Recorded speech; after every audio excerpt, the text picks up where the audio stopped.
So our next speaker is Elizabeth Wills. Liz is a field GIS specialist for USDA APHIS PPQ, and she covers 13 states with her duties and responsibilities, as well as a Spotted Lanternfly program. I'm going to try and flip back and forth through a few things. But thank you, Matt, for the introduction. My name is Liz Wills. I am the field GIS specialist for the Northeast region. I used to be the GIS specialist for the Spotted Lanternfly program, but have since moved positions. And today I'm going to talk about data collection. Will be kind of a big, brief overview. But first, I wanted to pull the map up just so you can get an idea of what I do cover in my new position. So I cover these 13 states up in the Northeast region. I am based out of the Philadelphia office, not the SPUD office in Carlisle. But we also have the Southeast region. And so currently that position is vacant. They are going through the hiring process right now. But as you know, SLF covers kind of states in both regions. So eventually, once that person gets on board, I will be working with them for all things SLF. But it is not just me who works on SLF. I have a lot of help from kind of two separate groups, but we all work together. The first is the end user tools team, and that is Mark Crean, Rick Chubb, Vladimir Rusinovich, and Jenny Sauer. And I will talk a little bit of what they cover later. But then we also have another hub team out of Fort Collins that is led by Lisa Kenway, Andy Cagle, and Melanie Maroney. Again, I'll touch base on what they do a little bit later. So, all right, so let's get into data collection. So I wanted to start off with kind of our big data collection changes for 2022. If you guys were here for last year, I went into kind of the nitty-gritty details of data collection, but we have big changes this year. So the first is where we are collecting our data. So if you remember last year, we were collecting our data in ArcGIS Online. It was kind of decided that we could no longer host our data within ArcGIS Online because it was not a secure location.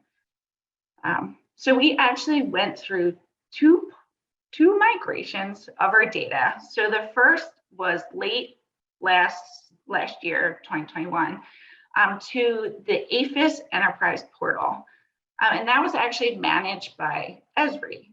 So then we went through a second migration to where we are now, which is the MRP Enterprise Portal.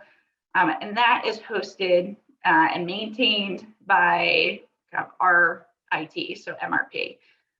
If you haven't looked at our data or signed in to have anything, this is the link to get there. I know sometimes people have old links from dashboards and whatnot. So make sure that if you're trying to get into our enterprise portal, you're typing in maps.mrp.usda.gov.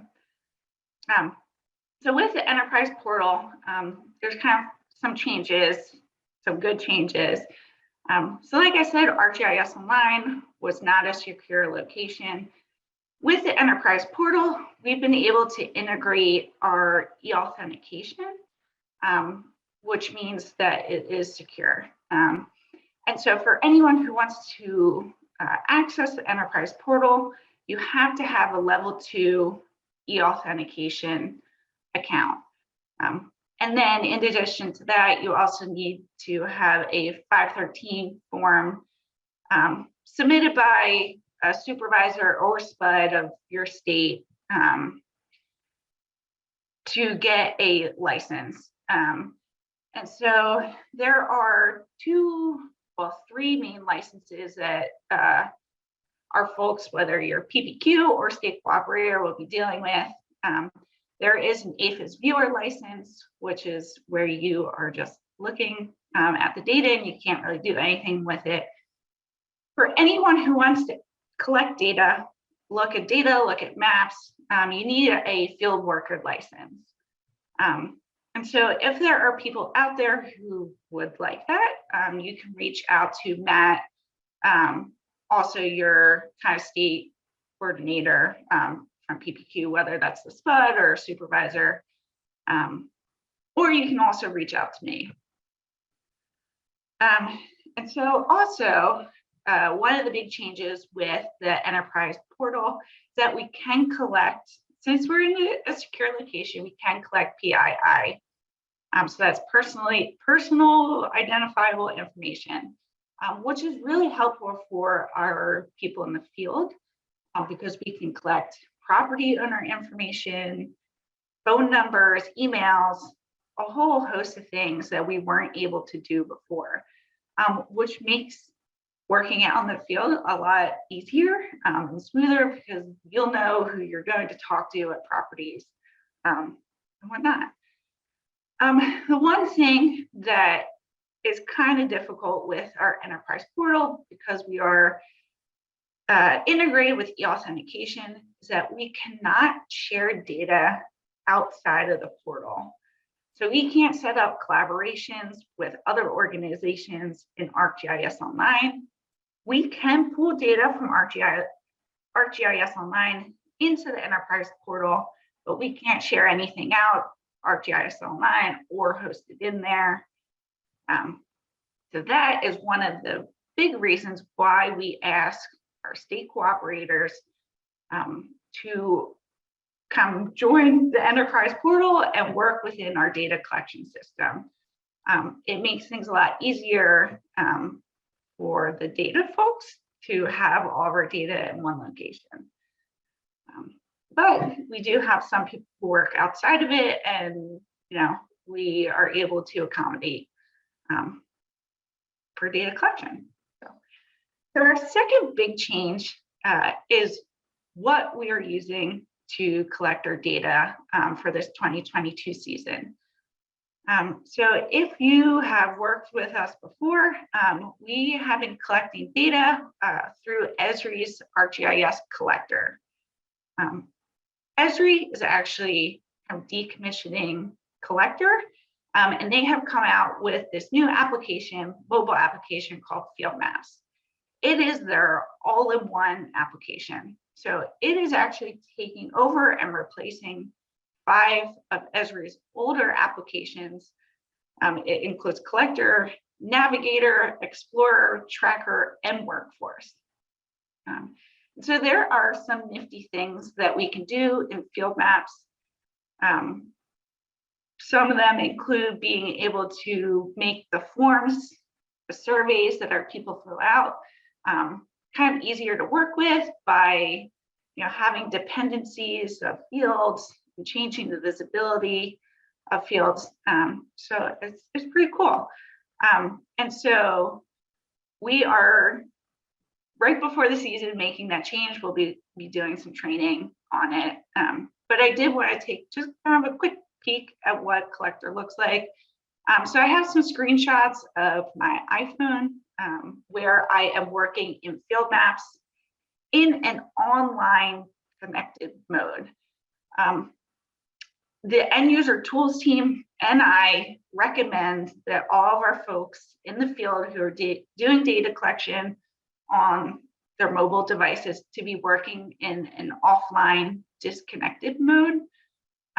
It helps with kind of your connections, and it's just much better to work offline. But for the purpose of this presentation, I just wanted to get some screenshots in. So here it looks exactly like Collector. So you have your map view.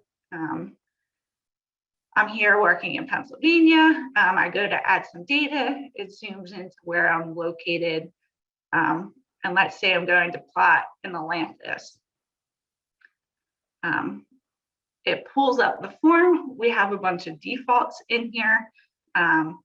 This is our nationwide visual survey map. So this is for non-SLF states, so it should all be negative. There's plotting locations, whether that's for preemptive surveys, training exercises, or kind of for your needs. So that really is the what it takes to add some data. But there are some other cool things that Field Maps has added that I'm hoping our folks in the field will use. So here I've clicked on our little layer list here. You can see the layers that we have in the map. But Esri has added this markup layer, and we can turn it on and off. Here you can see that I drew a polygon around the Glenside office. I named it the Glenside office, and it can be used, the markup can really be used for anything. So let's say you have two groups who are working on the same property to do treatment, but they wanted to split it up into, two sections. You could use this markup layer, assign an area, and then send a screenshot to someone to share it. It is a temporary layer, so at some point, it'll stay on the map until you remove them all. And then here is one other thing. So if you click on the three dots up here, you get a list of things that you can do. There's that markup layer. One thing that's pretty cool that they have added is this edit multiple. So I could, if there were data points in here, select a few of them and be able to edit them kind of all together. You'd get a list and you can go through and click through them and edit them. So that is an overview of Field Maps. And I wanted to talk about what data collection maps we will have for this 2022 season. So like I mentioned before and just showed previously, we have one map for our non-SLF states. So those would be all of our states without a population. And that map is called the PPQ SLF Nationwide Visual Surveys 2022 Field Maps. The end user tools team has published this and it is available. We have some states working on it. I can't remember off the top of my head last year, but I think we had 10 or so, maybe more, who worked in the 2021 map. And so we also have field maps for each SLF state. So as many of you know, we have to break up our data by each state. We don't have one single national map that we work off of. So for each state, there are 4 maps. This one highlighted here in green is brand new. It is out there and published, and they are using it in the field. It is the egg mass treatment map. As you probably remember from last year, our Otis group had done some research using this egg mass treatment, and we have taken their suggestions and turned it into a field operations map. And so our folks are out there collecting data on the egg mass treatment and scraping. And we also have 3 other maps. They are not yet published for 2022. That is our visual surveys, trapping, and property assessment. Each year, our data requirements go through kind of a review phase. And so we are currently reviewing all of our data, making changes to kind of follow the suggestions from our researchers, from our data analysts, to make sure that the data we are collecting is useful. So I will say these will be coming out pretty soon. They should be out before the field season starts. Visual surveys and trapping will not be having a lot of changes, but our property assessment will be going through some bigger changes than normal. So I mentioned a little bit before, the end user tools team has actually taken over the development and publishing of our our maps and layers. So they are responsible for developing and supporting our national mobile applications. So they will be working through all of the states, getting them published. But where I come in is for my states in the Northeast region. I can go into the maps that they publish and add any layers that might be useful, that you see a real need for. Obviously, I work with Matt to make sure that there is a real need. For this year, until the Southeast region field GIS specialist is hired, Vladimir Rusinovich will be helping with those state-specific needs. So in addition to the mobile applications, the end user tools team also is responsible for workflow documentation and training. And I wanted to pull up, so they have this website with all things mobile data collection. Let me see if I can pull it up. Hopefully you'll be able to see this. Okay. So let's just go. Here we go. So this is their website. Anyone can access this, whether you're PPQ, state cooperator, schools, universities, county. You can access this website. I wanted to point to, they have all of their trainings, live trainings for this season in here and scheduled. So since we are moving to field maps, they hosted one training on February 17th. We had a lot of SLF folks there, and I'm very happy that you were able to join. We are also having another training on March 17th, and that is just for field maps. But we will be having Spotted Lanternfly specific trainings on April 19th and May 26th. And there will be a training for the Otis data collection here on May 17th. I will say these trainings don't go into the details of the data collection. There should be a guide coming from the program with data definitions, and so that'll be coming out once we get the schema finalized and the maps out. But the links to the Zoom are all in here.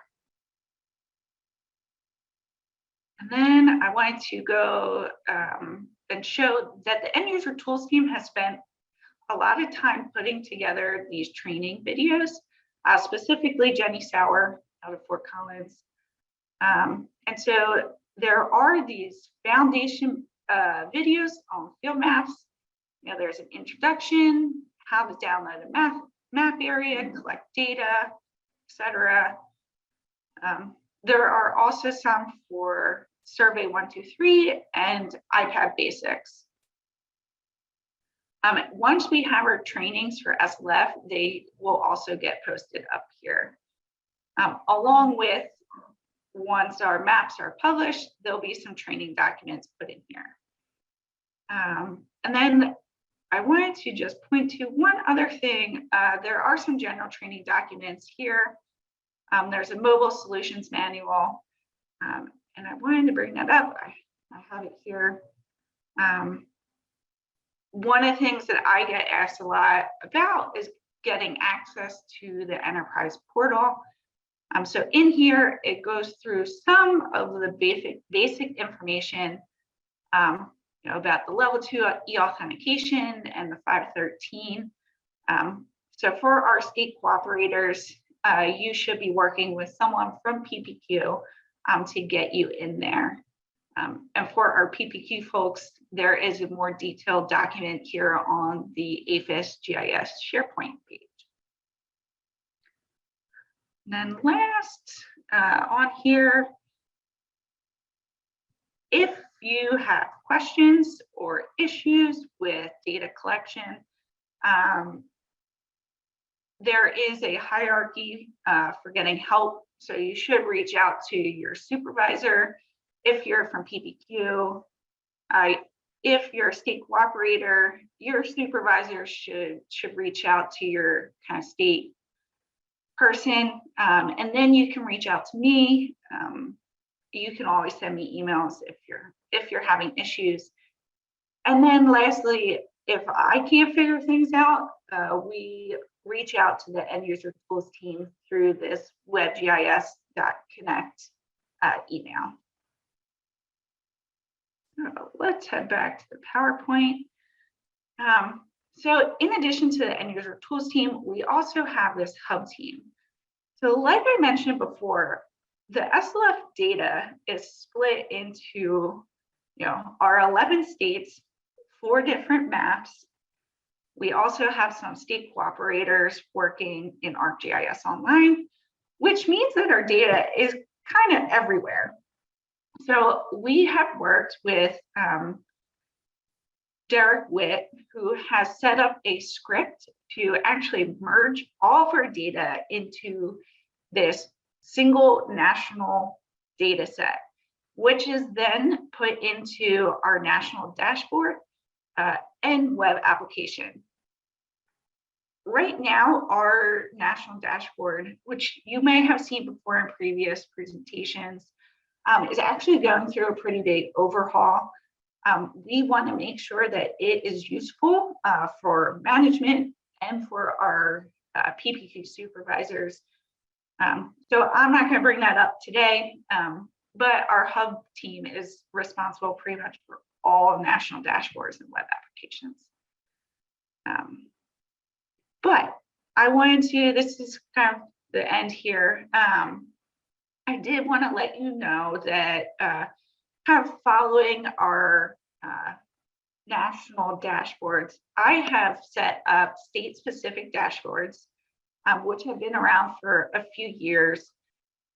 But these have been really helpful by PPQ, for PPQ supervisors and our state cooperators alike to do some bi-weekly reporting.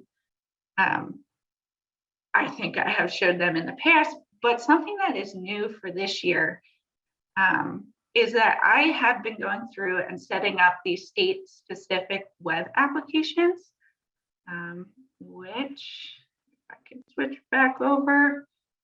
I have actually the one for Virginia open here. So part of the reason we are setting these up is to help for coordination, because our state cooperators also want to be able to export data. We can do that through this web application. So I'll just give you kind of a quick overview of what this web application looks like. We have our layer list here. So we have all our 2021 layers. We also have some state-specific requested layers here. So these are some species that they wanted to take a look at and how they kind of intersect with our SLF locations. We have a legends, base map. Some of the cool things come with this web application come down here. These are what we call widgets. And here we have one for filtering. So right now I have a filter on our visual surveys layer here for Virginia. So I picked out, let's see, where all of them are negative and the survey date is after February 1st. So these are all the surveys that have been going on. since February. And then we can also take a look at the attribute layer. So here we have visual surveys. We can look at all the data, all the fields and what's been collected, but we can also export the data to a CSV, which you can open up in Excel and work with. So pretty nifty. Some other things that we can do, we can edit the data, we can do some distance and direction. There are actually some other widgets out there where we can, there are, let's say, 10 sites you want to visit throughout Virginia. We can plot them together and kind of come up with the best order of sites to see and the direction, and it'll give you kind of a time estimate of how long it would take for you to get to all the sites. One of the other things that we can do in here, we have a custom print. So we can print maps on the fly. This is hopefully will lessen my load. So we can have our supervisors go in here and print out some maps. They can, customize the data that they want in here. And this map template has our USDA logo on there. So it looks pretty official. So that is pretty much all I have. If you have any questions, or if you're from PPQ or state cooperators and you want to look at certain data, don't hesitate to reach out to me. We will let you know eventually when that Southeast position is open. If you're having issues with data collection, let me know. One thing I did want to mention that for anyone who is not within our SLF states and you do want to collect data, let's say you want to do visual surveys, but you're, university, a county office, you can reach out to me and Matt, and we can get the schema together for the visual surveys and share it to you, along with kind of our data requirements to make things easier so that you can set up data collection in your own organization. And then you can share that data back to us and we can incorporate it into our national data set. So with that, thank you. And hopefully, I don't know if we have any time for questions, but I can answer any in the chat. Yeah, Liz, we have some time. There's one question. Can you go into more detail about why working offline is so important? You have multiple teams working on site. Having live updates helps with coordinating treatment. Yes. So working online means that you have to be connected to the enterprise portal the entire time. What can happen is when we have a lot of people trying to connect, your connection can slow down, you can get interrupted. So working offline means that you don't get those automatic syncs. But let's say you're going somewhere during your lunch break, you can go and sync your data if there's Wi-Fi. But the other thing is that you can also, when you're working offline, your data is stored on your iPad. So let's say something happens and you're working offline, you get disconnected, you can continue to collect data if you're working offline. Yes, I know everyone likes, we're so used to being on our phones and having connection all the time, but it is really recommended to work offline. Okay, thanks, Liz. And then a second question that came in, is exporting from the web application available to users with field worker only licenses, or is this a supervisor use only? So it is available for yes, with a field worker license, you can export the data. In order to kind of follow what we are doing at the national level, we have a PPQ, SLF, so Virginia Surveyors Group, which is where we hold all of the maps for data collection. We have set up a second group. It will be named so PPQ, SLF, Virginia Reporting, which is where we will be putting our dashboards and web applications. And so in order to have access to the web applications, you have to be added to that group. So the supervisors can request that we add anyone into those groups. If you have a field worker license, you can go in there and export the data, but you can only export to a CSV. So if you are, let's say, a state cooperator and you are looking for the data, for the spatial data, I'll have to go through and export it for you.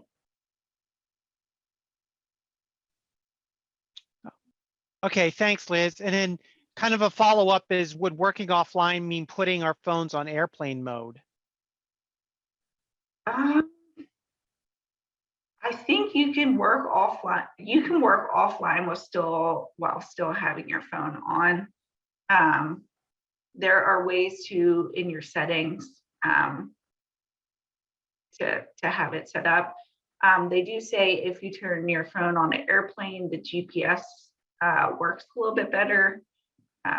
So I know we need, you can't just go offline and not have your phone on. That is also why we have iPads here in PPQ.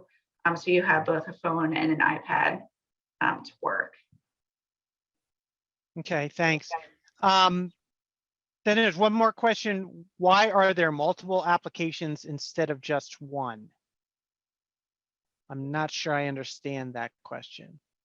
I'm wondering if that's for the maps, why we have 4 maps, maybe? I don't know. I think it's the apps, like not application. I think it might be apps. Why there are multiple apps instead of just one? Yeah, I'm still not clear about that question. Well, I mean there's the egg mass one, and then there's different ones in the collector. Yeah. Yeah, so we have 4 maps. Part of the reason is because we have so much data, and some of our people can attest to this. When you have so much in there, it slows things down, and it gets really, really cluttered when you have, say, 10 or more layers in there. So we have broken them out into kind of, what they are used for. So visual survey is just for visual survey. Trapping is trapping. We do have layers that are shared through all of them, kind of help with coordination. But we like to keep them separate. It also makes things work faster. Sure, and I would also add, when we do go to pull data for analysis or for trends or looking at stuff, it also makes it a lot easier if you're pulling it from a specific layer versus multiple application or multiple layers. So if I want to look at visual data, that's, it makes it a lot easier versus property assessment or things like that. So, all right. And, is there a map for treatments? And yes, there is. Yeah, so that property assessment is property assessment / treatment. We just call it property assessment because that would make the name pretty long. But all of our treatment is in there. Okay, I don't see any more questions. So let me double check chat. All right.